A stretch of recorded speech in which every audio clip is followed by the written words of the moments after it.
Mateo capítulo 21. El comienzo de la última semana de Jesús. Iniciemos. Versículo 1 al 6.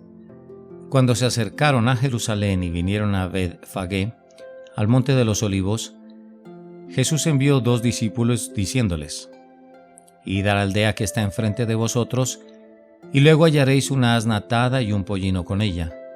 Desatadla y traédmelos. Y si alguien os dijere algo, decid: el Señor los necesita y luego los enviará. Todo esto aconteció para que se cumpliese lo dicho por el profeta cuando dijo: Decid a la hija de Sión: he aquí tu rey viene a ti, manso y sentado sobre una asna, sobre un pollino hijo de animal de carga. Y los discípulos fueron e hicieron como Jesús les mandó.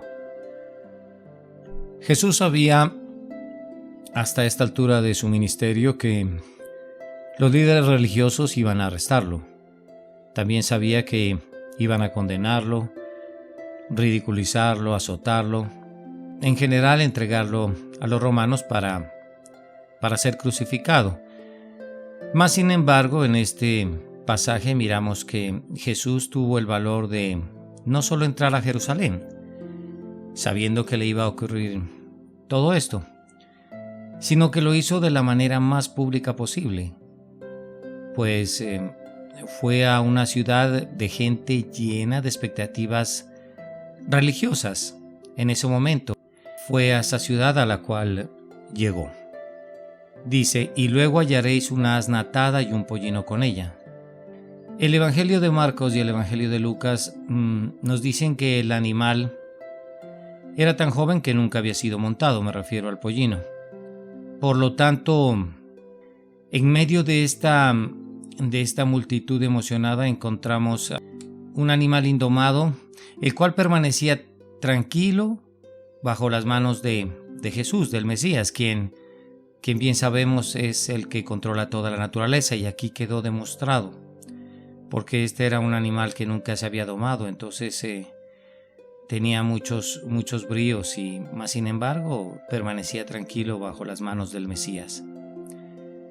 Y también tengamos en cuenta que aquel que había viajado a pie desde Galilea hasta Betania, me refiero al Señor, él pudo haber seguido las otras 2 millas que le faltaban para llegar a Jerusalén caminando, sino que esto del pollino y de la entrada triunfal del Señor ocurrió para que el Señor entrara a Jerusalén como había sido profetizado de él en el libro de Zacarías en el capítulo 9. Y al tiempo Jesús llegó a Jerusalén en humildad, pero podemos decir con la dignidad apropiada.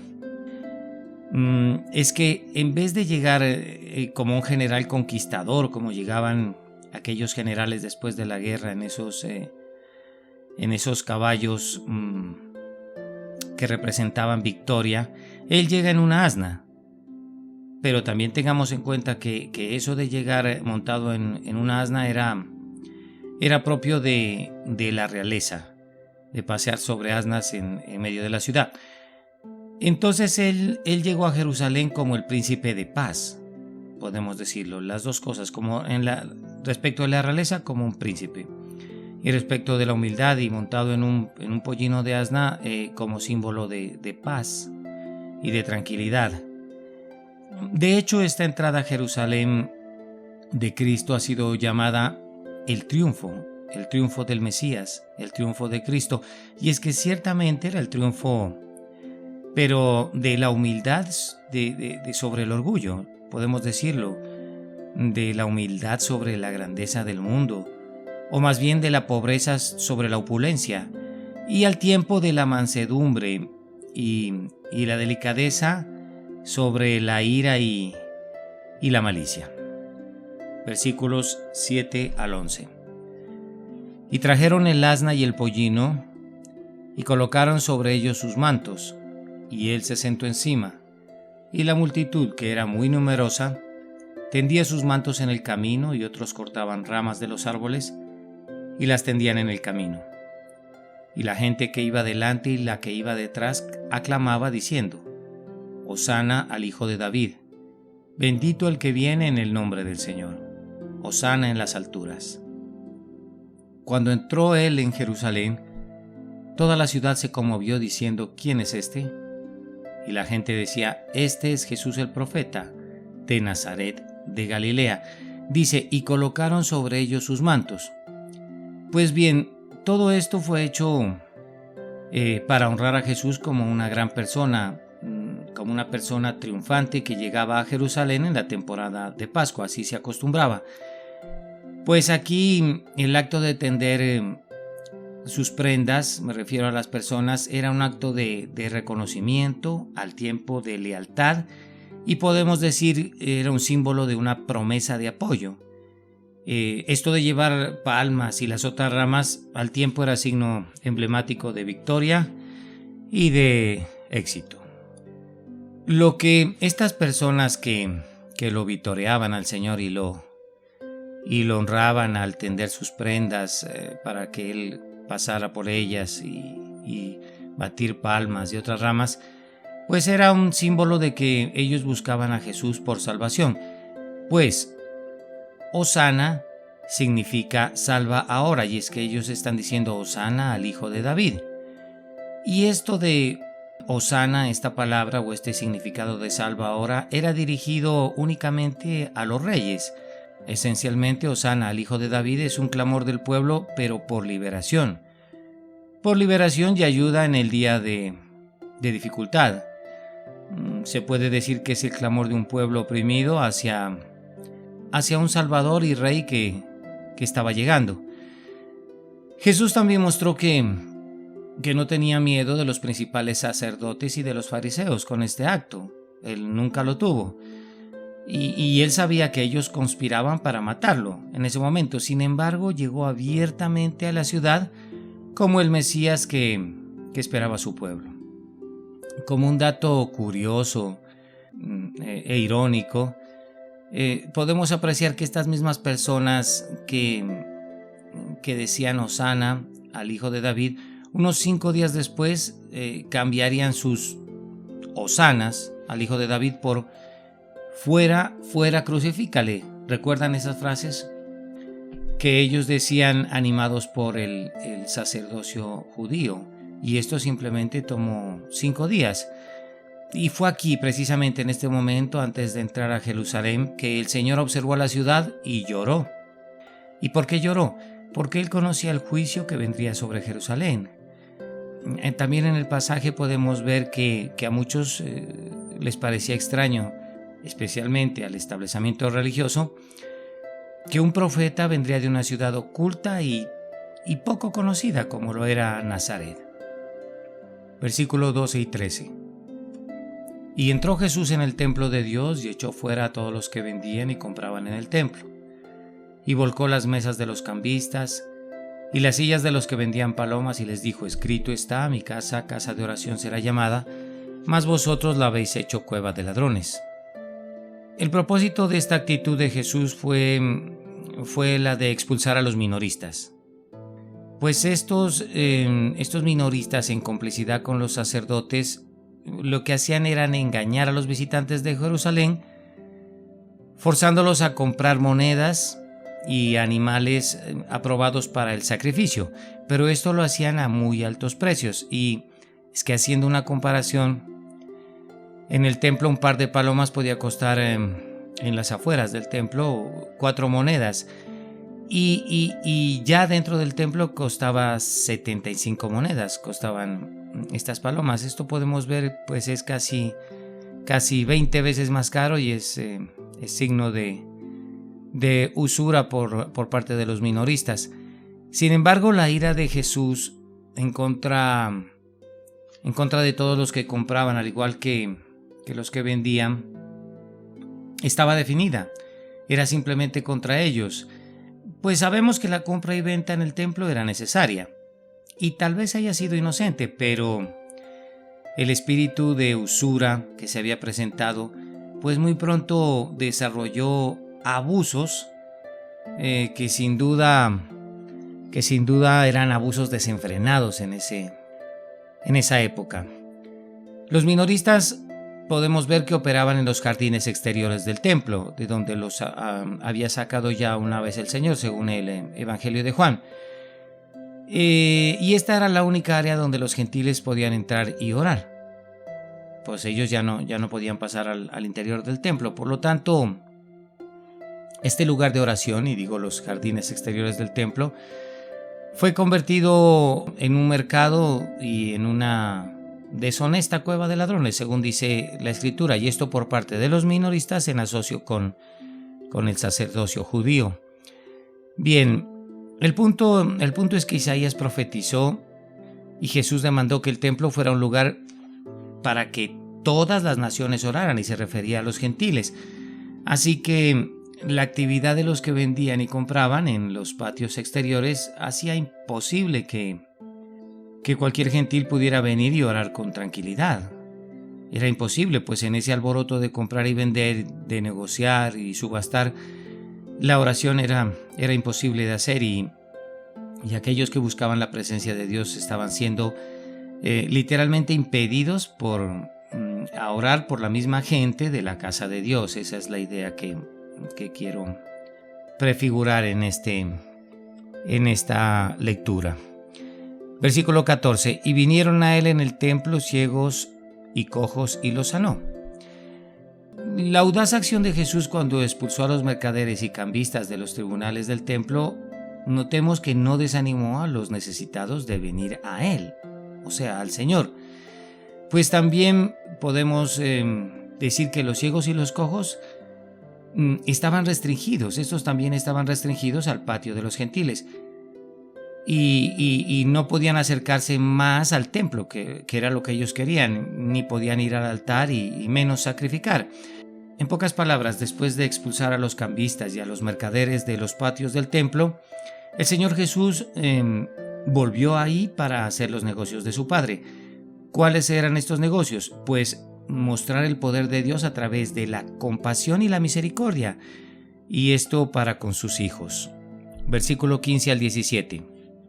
Pero los principales sacerdotes y los escribas, viendo las maravillas que hacía y a los muchachos aclamando en el templo y diciendo: Hosana al Hijo de David, se indignaron y le dijeron: ¿oyes lo que estos dicen? Y Jesús les dijo: sí.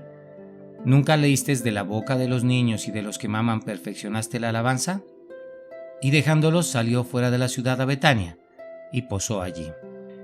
Dice aquí el Evangelio de Mateo que los principales sacerdotes y los escribas se indignaron. Y es que esta fue la reacción de los detractores de Jesús hacia las maravillas que él hacía, y hacia la alabanza de los muchachos hacia él en los patios del templo. Entonces vemos claramente aquí que la hipocresía de los líderes religiosos era evidente.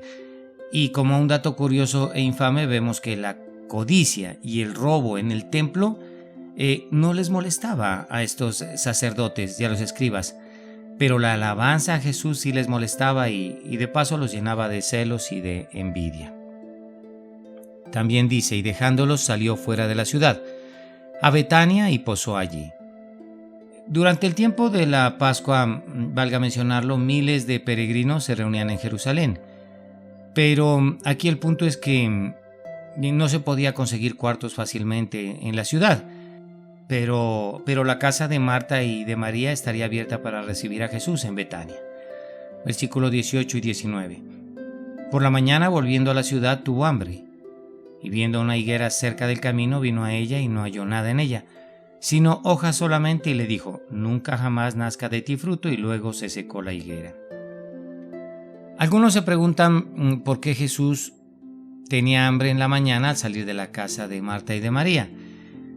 Pero a esta pregunta se especula que fue porque él se levantó temprano para pasar tiempo con su Padre Celestial, como lo hacía frecuentemente, y no tuvo tiempo para comer antes de salir de allí.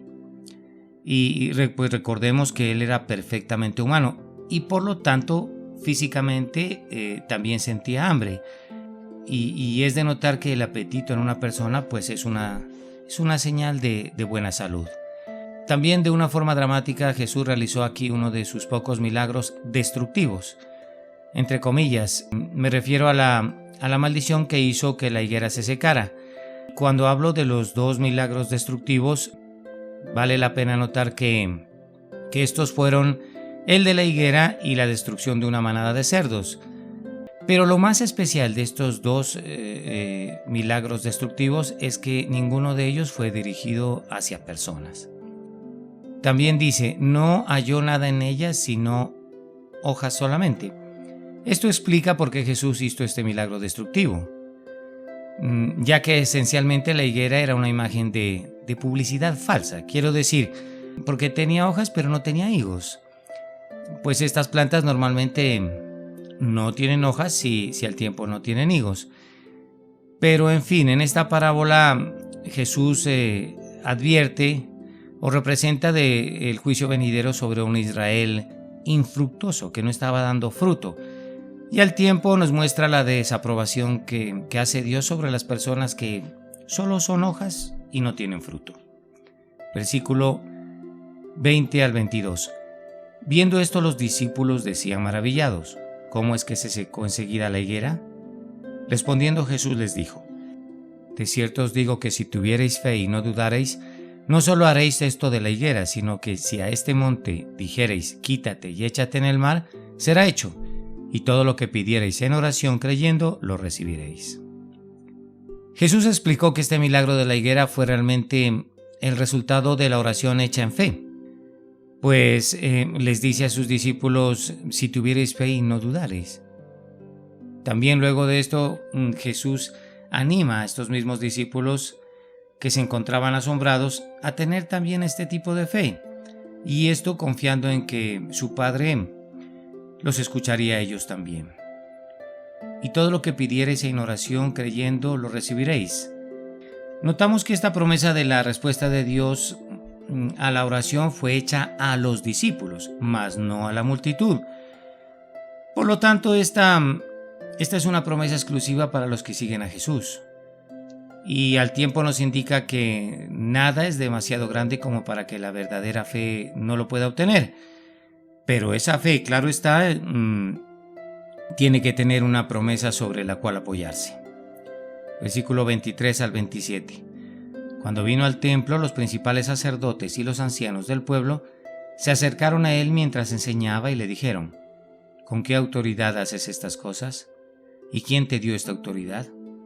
Respondiendo Jesús les dijo, yo también os haré una pregunta y si me la contestáis, también yo os diré con qué autoridad hago estas cosas. ¿El bautismo de Juan de dónde era? ¿Del cielo o de los hombres?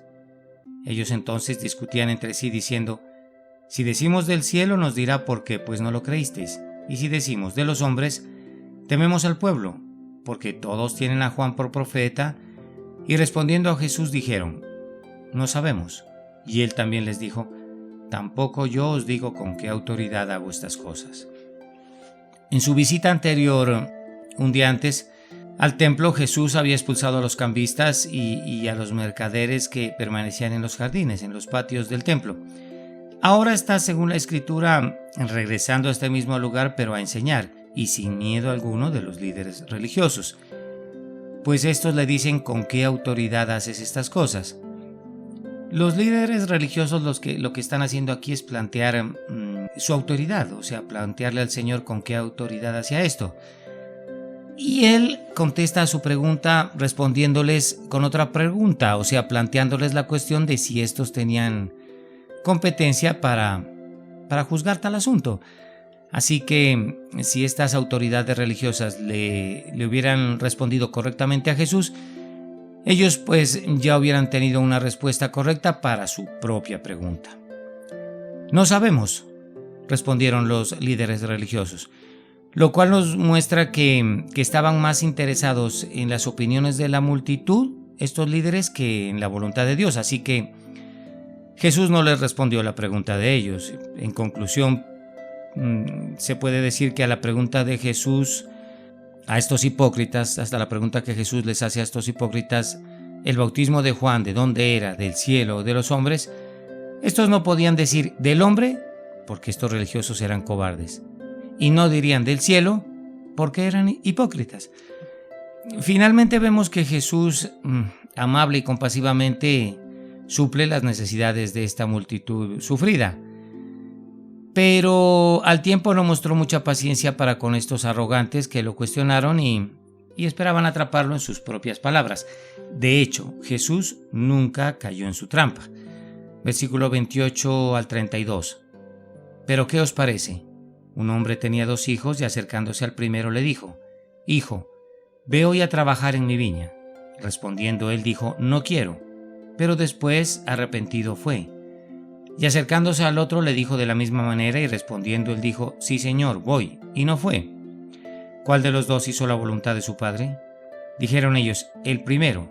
Jesús les dijo: De cierto os digo que los publicanos y las rameras van delante de vosotros al reino de Dios.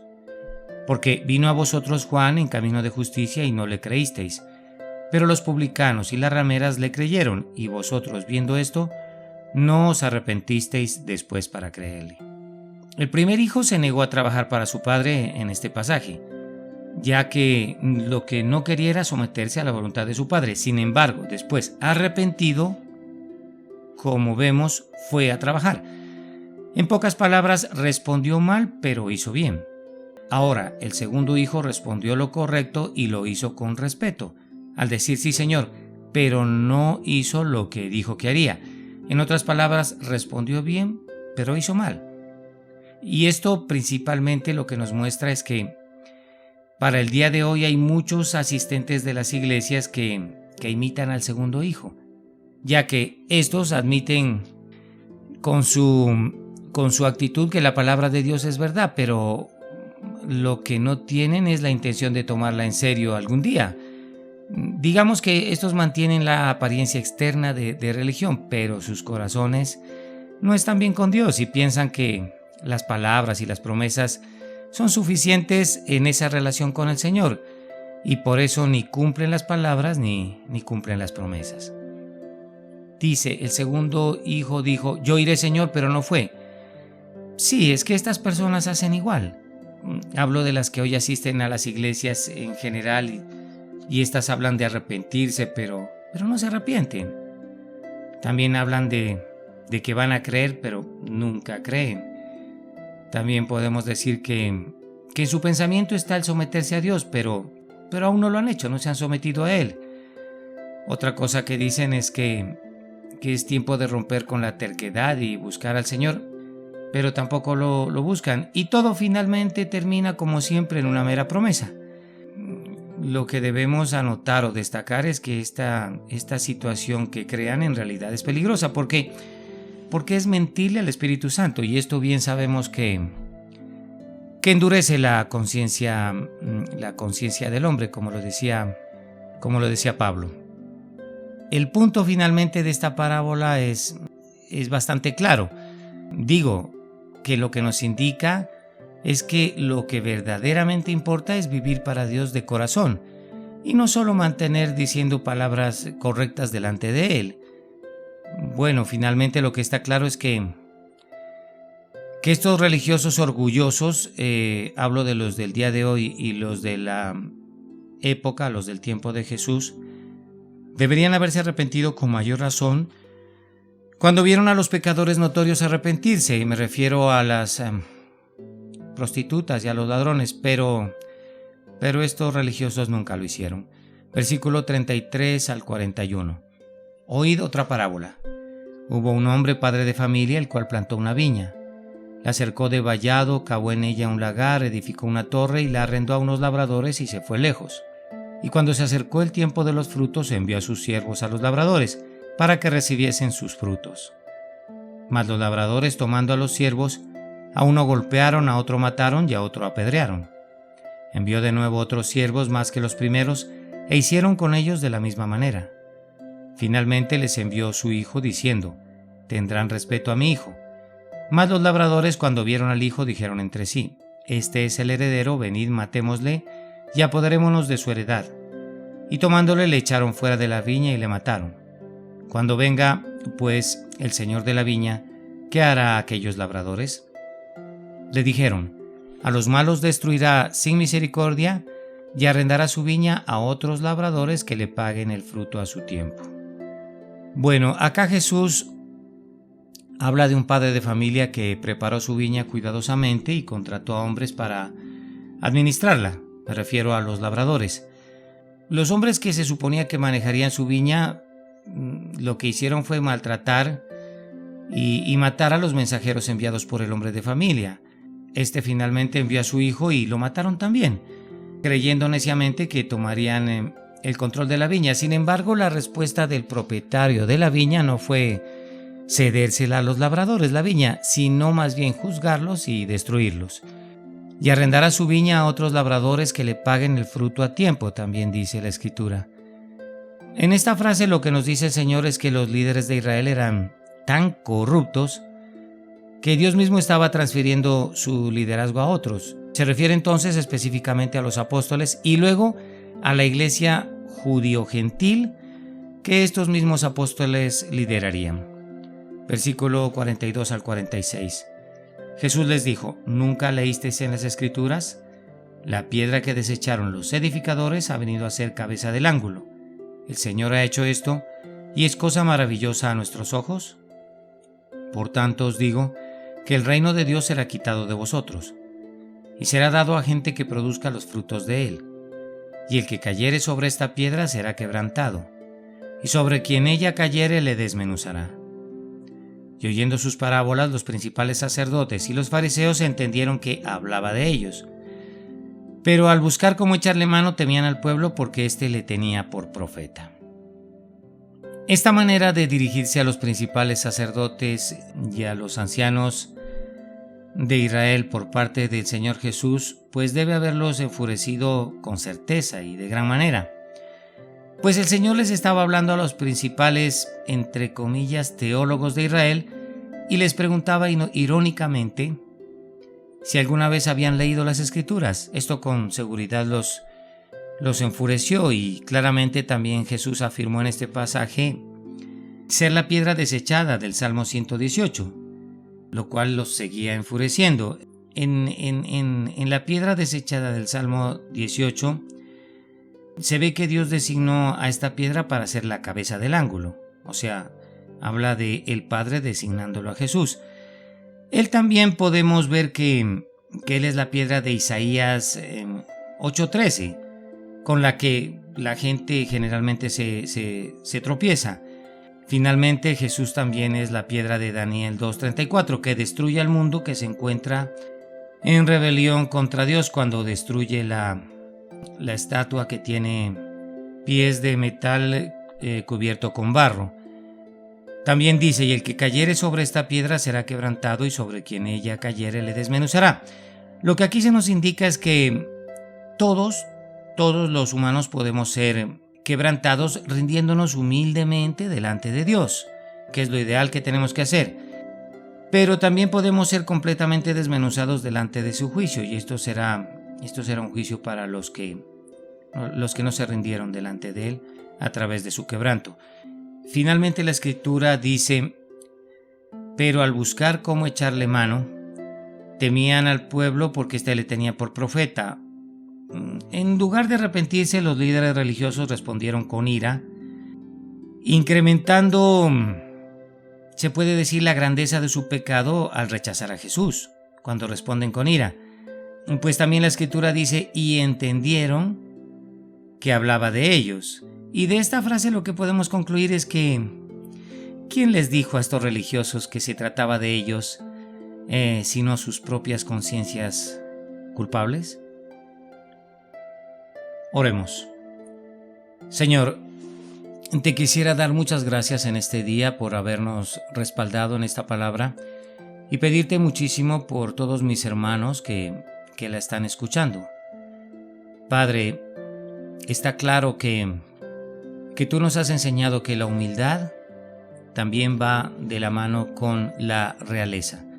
O sea que los que vamos a gozar de tu humildad aquí en la tierra, Señor, también vamos a reinar contigo en tu gobierno milenial, en tu gobierno venidero, en tu segunda venida.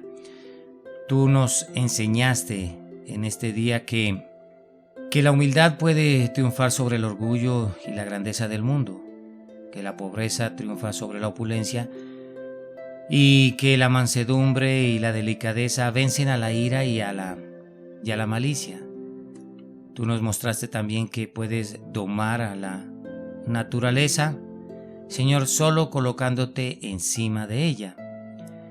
Nosotros queremos ser ese pollino de asna sobre el cual tú llegaste a Jerusalén, amado, mostrando que nos has domado y que nosotros obedecemos, amado Dios, tus órdenes. Enséñanos a colocar nuestros mantos sobre el camino y a llevar palmas en nuestras manos todos los días de nuestra vida para decirte: Hosana al Hijo de David. Hosana, sálvanos ahora, Señor. Pues este es el clamor de un pueblo oprimido que se dirige hacia su Salvador y a su Rey. Señor, te amamos, te adoramos y aprendemos de ti que los lugares donde nos congregamos o nuestras habitaciones nunca deben ser convertidas en cueva de ladrones. Señor, que el seguirte a ti nunca debe ir de la mano con los negocios de este mundo y con la usura, sino que nosotros debemos dejar limpios y libres los jardines para que vengan los gentiles, los que no conocen de ti, y oren y sacrifiquen delante de tu Padre, precioso Señor, para que ellos oren y sean sanados por ti, a través de nosotros, amado Dios, porque tu casa es una casa donde todas las naciones orarán, y eso somos nosotros, Señor, los que oramos y enseñamos a orar. Que nunca, Señor, nuestra profesión de misioneros arme un alboroto de comprar, vender, negociar y subastar, porque esto impedirá que la oración sea posible. Nosotros somos como esos ciegos y esos cojos que venimos a ti porque tú has apartado a los cambistas y a los negociantes y nos has dado la oportunidad, Señor, de llegar hacia ti, la cual oportunidad estaba restringida a través de esos pseudopastores, amado Dios, dirigidos por Satanás, pero tú los has hecho a un lado. Has venido a hacer los negocios de tu Padre, nos has demostrado compasión y misericordia, precioso Padre y precioso Señor. Amado, que la alabanza se perfeccione en nuestra boca, que seamos como Marta y María, que tenían siempre la puerta de su casa abierta para recibirte, y no permitas, Señor, que seamos como la higuera, que nunca seamos como la higuera, que presentemos hojas que son promesas y palabras, pero que nunca produzcamos higos. No lo permitas, que nunca sea así, Señor, que siempre produzcamos frutos, aún así no produzcamos hojas, precioso Señor, porque si no seremos víctimas de un milagro destructivo tuyo, y eso no queremos para nuestra vida. Que no seamos, Señor, víctimas de ese juicio venidero. Entonces, Señor, que nunca nos desapruebes, porque solo presentemos hojas y no fruto. No, Señor, que presentemos hojas también con el fruto, y que tengamos esa fe de no dudar, amado Dios, esa fe de orar sin no dudar, y enséñanos a confiar en que tu Padre también nos escuchará cuando pidamos en oración, pero creyendo que lo recibiremos. Esta es una promesa exclusiva para los que te seguimos y te damos gracias, Señor. Precioso, tenemos muy en claro que el bautismo de Juan era un bautismo del cielo, que a Juan el Bautista tú le habías dado el poder para ser tu heraldo y anunciarte a ti y anunciar arrepentimiento antes de que tú vengas aquí. Tú eres un Dios, amado Señor, amable y compasivo, que suple las necesidades nuestras. También aprendimos, Señor, en esta palabra del día de hoy, que debemos ser como el hijo que, aunque respondió mal, hizo el bien. Y por eso oramos aquí, Señor, adoramos y levantamos alabanzas a ti para pedirte perdón, porque siempre hemos dicho no a tus órdenes. pero también te damos gracias porque después arrepentidos hemos ido y lo hemos hecho. Pero que nunca seamos como esos que dicen sí, iré y luego no van. Esos responden bien pero hacen mal, amado Dios. Nosotros queremos pedirte perdón por si hemos dicho que no, pero darte gracias porque finalmente te hemos obedecido, y eso por tu voluntad, Señor, y no por la nuestra. Sí, Señor, enséñanos a decir, yo iré. Padre, prometer y hablar y no cumplir es una situación extremadamente peligrosa.